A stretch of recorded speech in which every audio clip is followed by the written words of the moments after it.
This is Running Free with JH. Hope you all doing well. I'm just checking in for my run for the week and want to get you guys caught up. Right now, I am switching gears a little bit. I've been doing, well, for about a month ago, I started that crazy December experiment where running fast and then running slow every other day. Just keep going. And for me, I've learned I need some rest more. If you do it for a week, it's not so bad because it's 1 week. But I've noticed for myself, it doesn't work so well long term. I wouldn't be able to keep it up for months on end, every day, running 1 day fast, 1 day slow as a recovery every single day. Now, when I trained for my first marathon almost 10 years ago in 2008, I would do 2 days a week fast, basically a 1 day a week long run, and everything else, like normal people.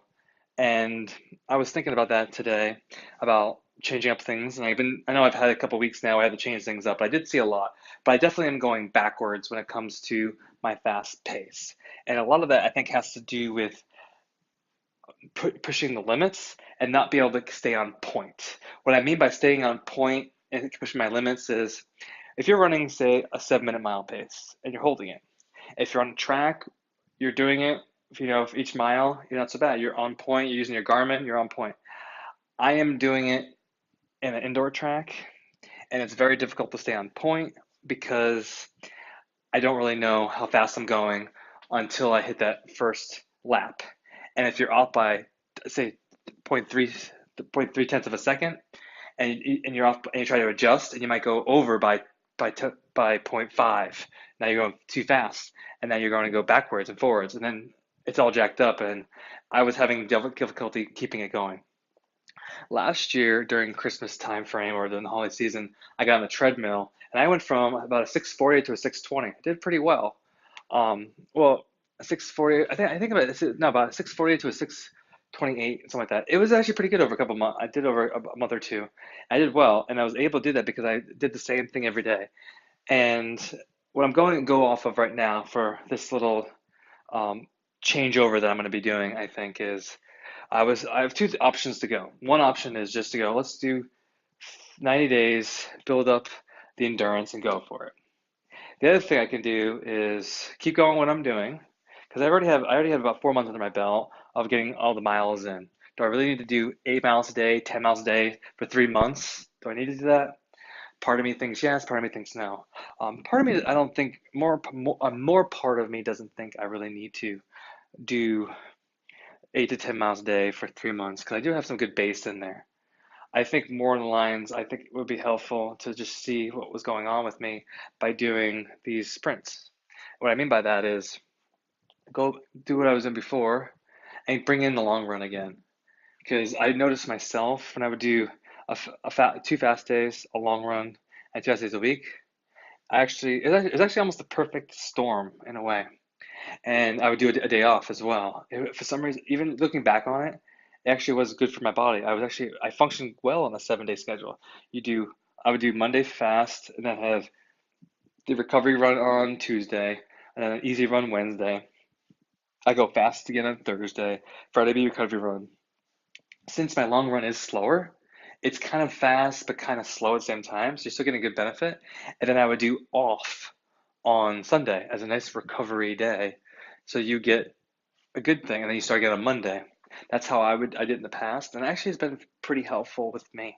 Kind of lounge around that Sunday, relax your legs, get the protein in there, and I was doing that training. Last time I did that was last springtime, this past spring, and I did well. I went down for almost, if you look at my times on my Instagram page, it was almost down to in the 6:20 time frame. I was doing 4 minute miles.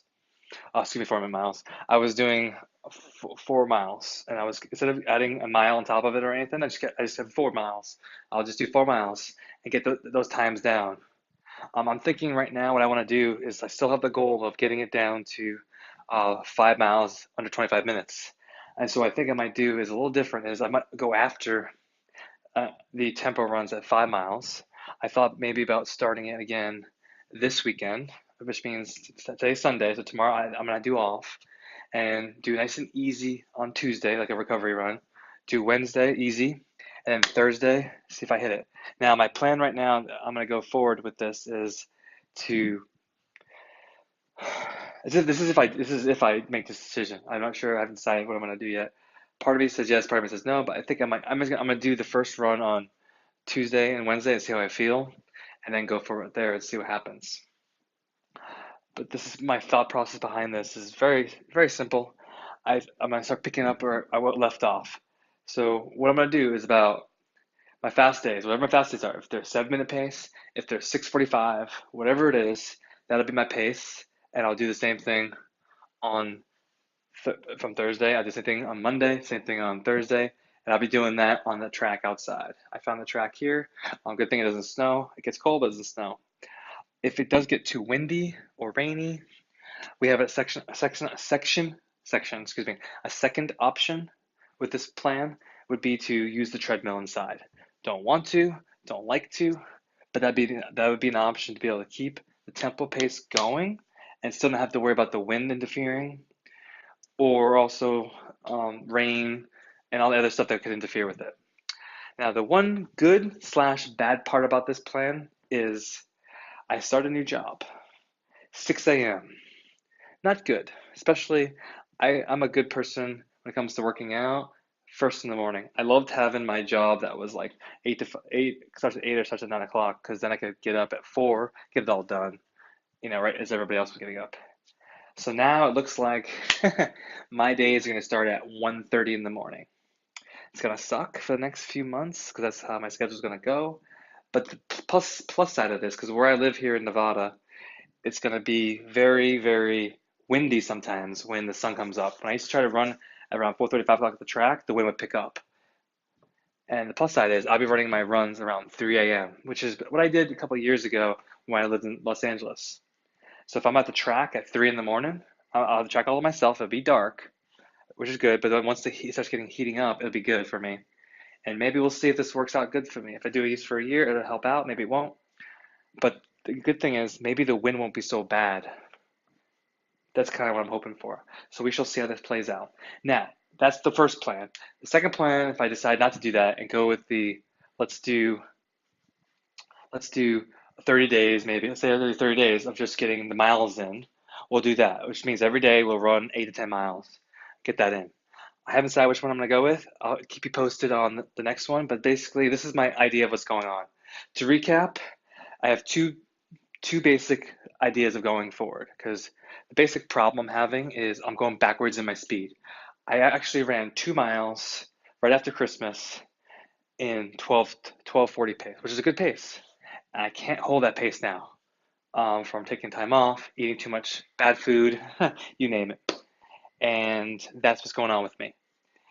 And so I'm having trouble also holding paces on an indoor track. I can hold an easy pace on an indoor track. It's that because you're not really worried about the speed. When you're doing recovery and kind of going for a run, you're not worried about the pace. You're just kind of going how you feel, loosen the muscles up. You're not worried about the time. That's not what you're worried about. You're just worried about getting the miles in, again, the legs, the time on the legs. That's all you're worried about. When it comes to speed, you're worried about the time because you want to get that speed in there, but also you want to worry about your body as well. So fast paces on indoor track, not so good. Okay, so those are my 2 plans that are going forward right now. When I check in next week, that'll be what's going to happen, hopefully, and I'll keep you updated. Remember, you can follow me on RunningFreeWithJh at gmail.com, and I'm also on Facebook, Instagram, Twitter, Tumblr, everything else. Hope to hear from you guys and check in, and that's what's going on the first weekend here in January of 2019. Thank you for taking this time. The podcast you just heard was made using Anchor. Ever thought about making your own podcast? Anchor makes it really easy for anyone to get started. It's a one-stop shop for recording, hosting, and distributing podcasts. Best of all, it's 100% free. Sign up now at anchor.fm/new. That's anchor.fm/new to get started.